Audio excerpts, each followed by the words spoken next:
ಶಿವಮೊಗ್ಗದ ಕುವೆಂಪು ರಂಗಮಂದಿರದಲ್ಲಿ ಮೇ 4ರಂದು ಭಗೀರಥ ಜಯಂತಿ ಆಯೋಜನೆ ಮಾಡಲಾಗಿದೆ. ಸರ್ಕಾರದ ವಿವಿಧ ಇಲಾಖೆಯ ಅಡಿಯಲ್ಲಿ ಈ ಕಾರ್ಯಕ್ರಮ ಆಯೋಜನೆ ಮಾಡಿದ್ದು, ಈ ಕಾರ್ಯಕ್ರಮವು ಭಾನುವಾರ ನಗರದ ಕುವೆಂಪು ನಗರ ಮಂದಿರದಲ್ಲಿ ನಡೆಯಲಿದೆ. ಈ ಕುರಿತು ಇಂದು ಶಿವಮೊಗ್ಗದಲ್ಲಿ ನಡೆದ ಪತ್ರಿಕಾಗೋಷ್ಠಿಯಲ್ಲಿ ಎಸ್.ಟಿ. ಹಾಲಪ್ಪ ಮಾಹಿತಿ ನೀಡಿದರು. ದಿನಾಂಕ 4ನೇ ತಾರೀಕು ಭಾನುವಾರ ಭಗೀರಥ ಜಯಂತಿ. ನಮ್ಮ ಸಮಾಜದ ಭಗೀರಥ ಜಯಂತಿ ಕಾರ್ಯಕ್ರಮ ಕುವೆಂಪು ಮಂದಿರದಲ್ಲಿ ಬೆಳಗ್ಗೆ 11 ಗಂಟೆಗೆ ನಡೆಯಲಿದೆ. ಇದು ಸರ್ಕಾರಿ ಕಾರ್ಯಕ್ರಮ.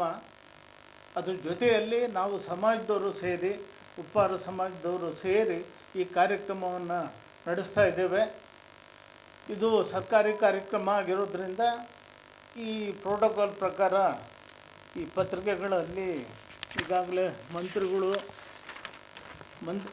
ಮಂತ್ರಿಗಳಾಗಿರ್ತಕ್ಕಂಥ ಮಧು ಬಂಗಾರಪ್ಪನವರು, ಶಿವರಾಜ್ ತಂಗಡಿಗೆ ಅವರು, ಚನ್ನಬಸಪ್ಪನವರ ಅಧ್ಯಕ್ಷತೆಯಲ್ಲಿ, ಸ್ಥಳೀಯ ಶಾಸಕರಾಗಿರ್ತಕ್ಕಂಥ ಚನ್ನಬಸಪ್ಪನವರ ಅಧ್ಯಕ್ಷತೆಯಲ್ಲಿ ಕಾರ್ಯಕ್ರಮ ನಡೆಯಲಿದೆ. MLAಗಳಾಗಿರ್ತಕ್ಕಂಥ ಸಂಗಮೇಶ್ವರು, ಗೋಪಾಲಕೃಷ್ಣ, ರಾಘವೇಂದ್ರ ಅವರು, ಆರ್ಗಾಜ್ಞಾನಂದ್ರ, ಶಾರದಾ ಪೂರ್ವನಾಯಕ, ಇನ್ನೂ ಅನೇಕ MLAಗಳು ಮತ್ತು MLCಗಳು ಈ ಕಾರ್ಯಕ್ರಮದಲ್ಲಿ ಭಾಗವಹಿಸ್ತಾರೆ.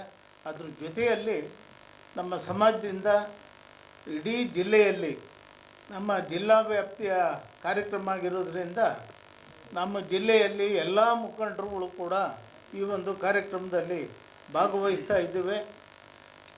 ಈ ಸರ್ಕಾರಿ ಕಾರ್ಯಕ್ರಮ ಆದರೂ ಕೂಡ ಒಂದು ಜನಾಂಗದ ಕಾರ್ಯಕ್ರಮ ಆಗಿರೋದ್ರಿಂದ ಈ ಒಂದು ಜನಾಂಗದ ಜನತೆ ತಮ್ಮ ಮುಖಾಂತರ ಹೇಳೋದು ಬಯಸೋದೇನೆಂದರೆ, ತಾವೆಲ್ಲರೂ ಕೂಡ ಹೆಚ್ಚಿನ ಸಂಖ್ಯೆಯಲ್ಲಿ ಭಾಗವಹಿಸಿ ಜನಾಂಗದ ಒಂದು ಒಗ್ಗಟ್ಟನ್ನು ಕಾಪಾಡ್ತಕ್ಕಂಥ ಕೆಲಸವನ್ನು ನಾವು ಜನಾಂಗದವರು ಮಾಡಬೇಕಾಗಿದೆ. ಅದರಿಂದ ತಮ್ಮ ಮೂಲಕ ಕರೆಯನ್ನು ಕೊಡ್ತೇನೆ. ಹೆಚ್ಚಿನ ಜನಸಂಖ್ಯೆ ನಮ್ಮ ಜನಾಂಗದವರು ಸೇರಬೇಕು.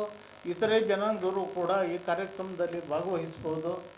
ಇಷ್ಟು ಹೇಳಿ ಈ ಕಾರ್ಯಕ್ರಮ ಯಶಸ್ವಿ ಮಾಡಬೇಕು ಅಂಥೇಳಿ ನಾನು ವಿನಂತಿ ಮಾಡಿ